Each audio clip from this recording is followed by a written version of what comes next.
right, at various levels of explanation. And we come up to the modern era when we have, well, I guess it already began at around that time, 1930s, 1940s, when the U.S. Business people were already making deals, investigating and making deals with the Saudi Arabian people following the Lawrence of Arabia, the famous British angle, to develop Middle Eastern oil.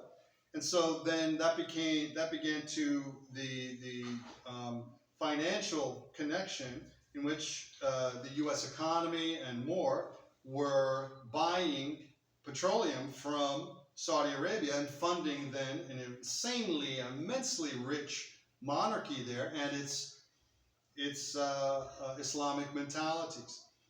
And so that has continued without, as the F.D.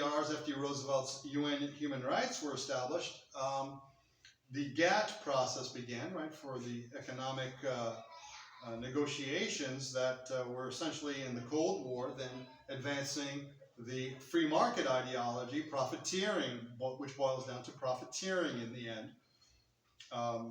It has become clear, at least since Reaganism, in which deregulation became the overriding ideological characteristic of market fundamentalism.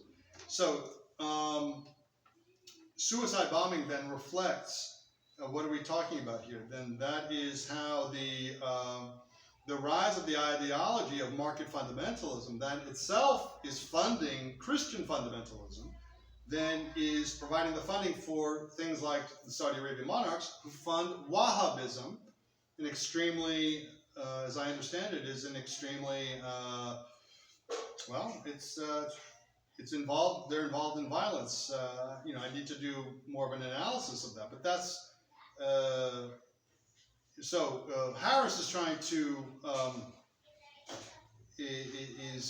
fallaciously making simplistic category error, confusing the subject of religion as if he can by abolishing all religion, he can abolish the problem of the suicide bombing. In fact, but he's ignoring the levels of explanation that are necessary for a full, necessary and sufficient analysis to be able to understand why, what the driving forces are.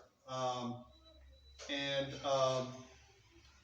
so instead of pop philosophy, we need to really understand the full context of our life.